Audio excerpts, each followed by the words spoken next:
guys, and welcome to another top 10 video. And this one is actually top 75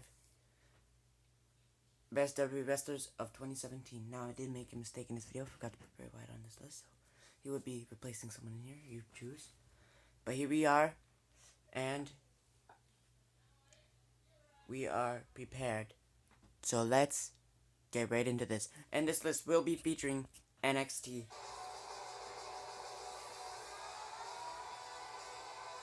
So let's go with number 75, Mickie James.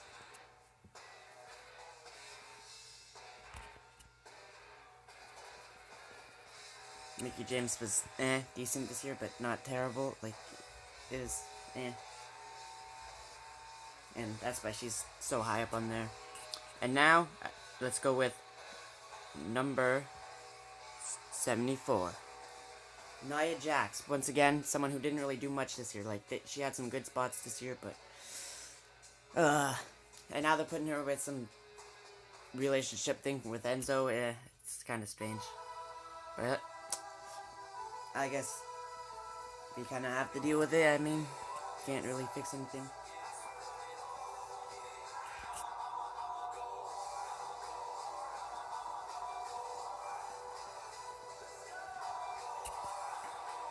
Alright, number 73, Ruby Riott, who was just called up to the main roster.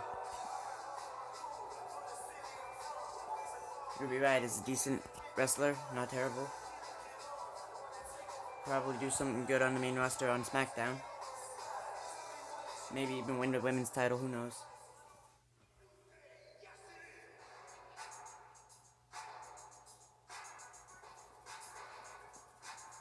And she also made it into 2K18. Surprisingly, it seems how one of the people who are definitely on this list high up is did not.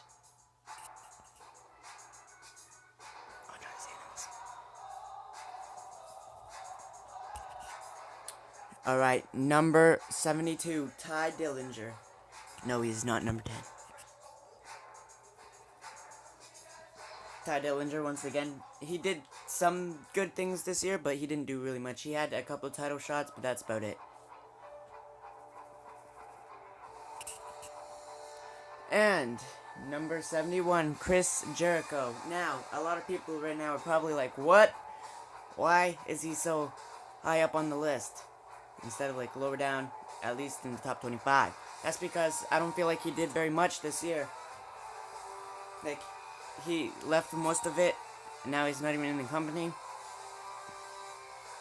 I mean, not saying that he didn't have a good run while he was still there. Like, he was fantastic, one of the more entertaining stars.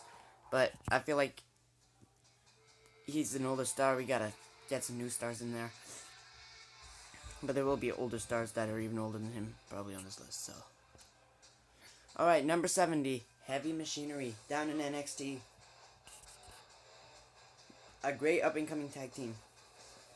Decent tag team finisher. And I feel like they are going to end up winning the NXT Tag Team Championships. And then get messed up on the main roster. Probably have Rhino join them or something stupid like that. But yeah. Alright. Number 69. Austin Aries. Another guy who didn't do... Well, he did a lot this year. He just didn't get the credit that he deserved for doing all that crap. Getting put in the Cruiserweight division. Should have won the Cruiserweight title while he was in there, but no. And now he's not even in the company. The worst part was when he was pretty much the best wrestler in the Cruiserweight division, other than Neville. And maybe Cedric Alexander. Alright, and 78, Jinder Mahal. And some people might be angry, I don't know. I might put him lower down now, but not very much. I mean, I don't really like him. His finisher's pretty just boring.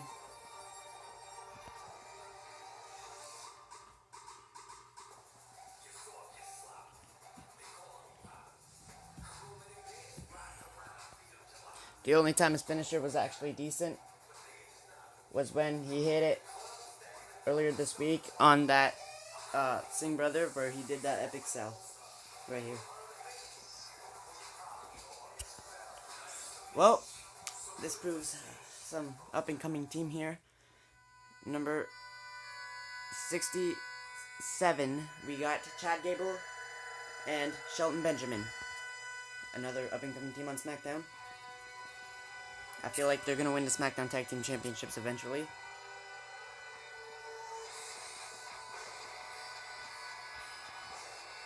And we've got number 66, Natalya. She did win the women's title this year, but she had a terrible run, and she didn't really do much other than that. So yeah. Number 65, No Way Jose. Down in NXT, he's hopefully gonna. I think he came back from he returned from an injury a few weeks ago, but he was doing well before he was injured, and that's why he's on the list here. Fantastic in the ring, hilarious to watch. It's terrible that he got injured. He looked like he had a great match with Austin Aries.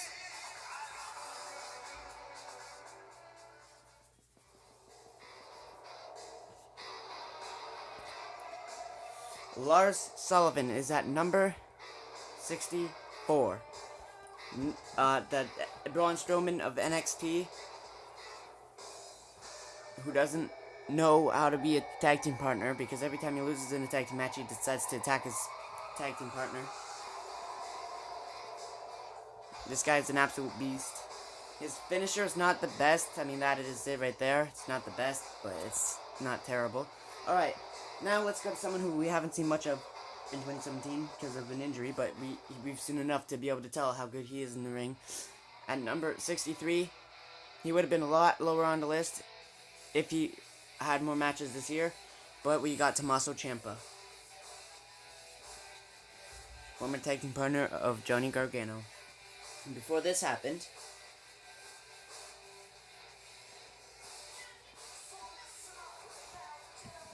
Ciampa is fantastic in the ring, and I can't wait to see him return, and who knows what he'll do. Alright, and now, because tag teams will be counted as like one instead of like one for each tag team, so this is number 60,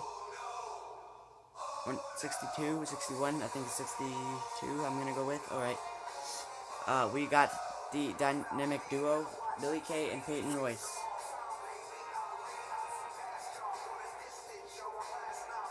A lot of people were kind of angry that Liv Morgan, Sarah Logan, people like that got called up before them, because they really are, like, ready to be called up.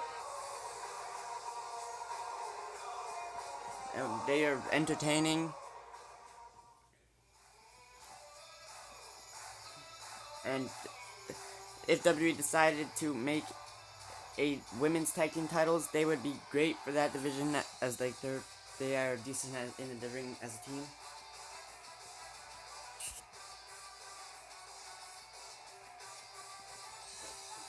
And even as singles wrestlers, they're good in the ring.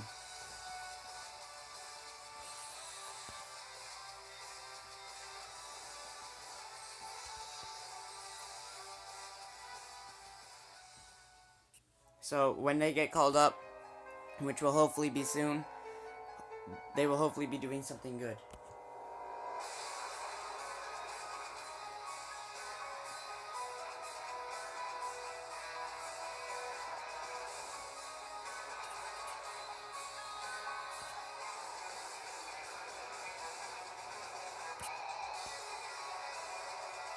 They have some fantastic matches this year in NXT, and hopefully in 2018 they'll be on the main roster. Maybe they'll enter in that Women's Royal Rumble that's rumored to be happening. That would be sweet. But yeah, that's why they are number 22, or number 62, or 61, I don't know, I believe 62. 61, we got Kairi Sane. Kairi Sane, just coming into NXT recently, has one of the best elbow drops I've ever seen in my life. It's not Macho Man style, but it's fantastic. And she will definitely be NXT Women's Champion before she makes the main roster, I believe. And she'll be NXT Women's Champion by the end of 2018. So yeah.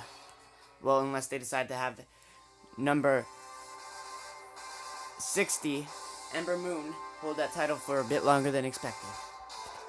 But yeah, number 60 is Ember Moon. The current NXT Women's Champion, who will probably have a good run with that title. She is fantastic in the ring, and her finishing maneuver is like a stunner.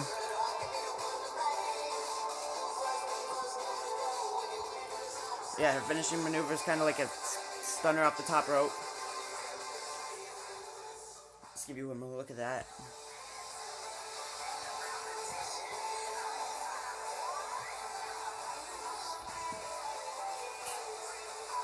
Alright, number 59, Johnny Gargano. The other member of the former tag team DIY. Fantastic team. Johnny Gargano. At the moment, he's not doing very much, but he is fantastic in the ring. And once a lot of people are starting to leave NXT, if he's still in there, I feel like they're going to give him the title, perhaps. I mean, he's worthy of the title. He's fantastic in the ring.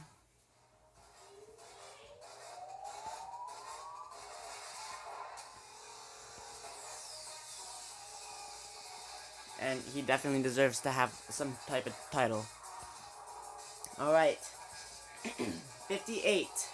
At number 58, it is Becky Lynch.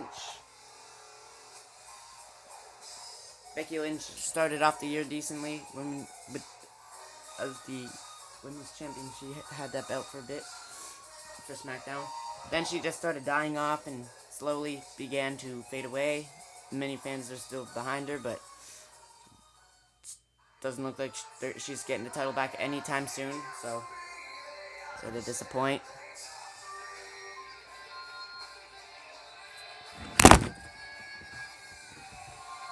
And here we go at number what do we got here?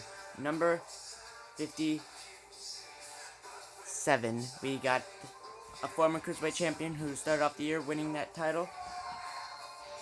Actually, he started off the year losing that title, I should probably say. Because he technically did lose the title in his first title defense on pay-per-view.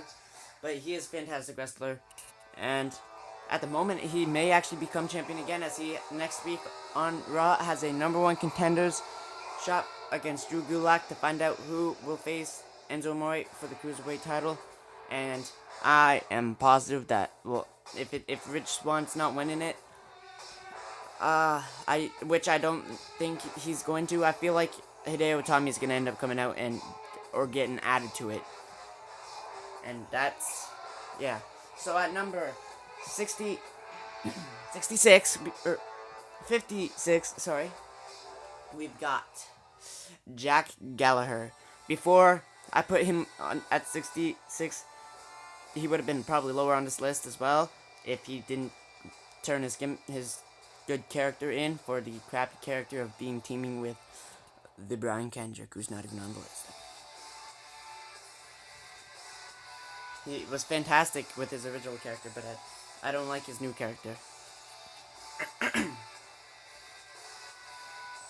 And when he was using his old character, I feel like he should have won that Cruiserweight title several times. And now we got number 55. One of the more recent Cruiserweight champions. Not the current one, but a more recent one. We've got Kalisto.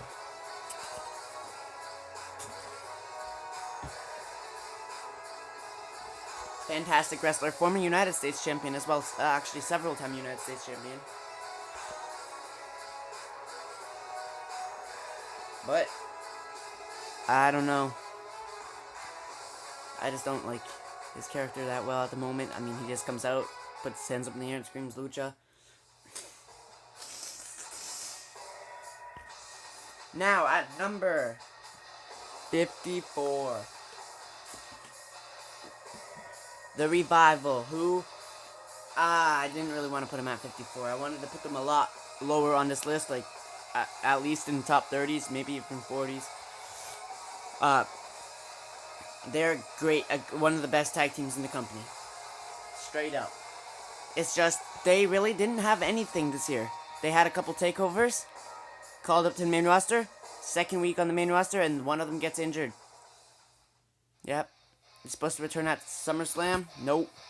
And that's why they're only there. And now, a very entertaining cruiserweight where you got next on the list at number 53, Mustafa Ali, who was also in the number one contenders match to get into the number one contenders match this week on Raw, and he lost. But he was fantastic in the ring, and most definitely probably going to end up becoming cruiserweight champion eventually.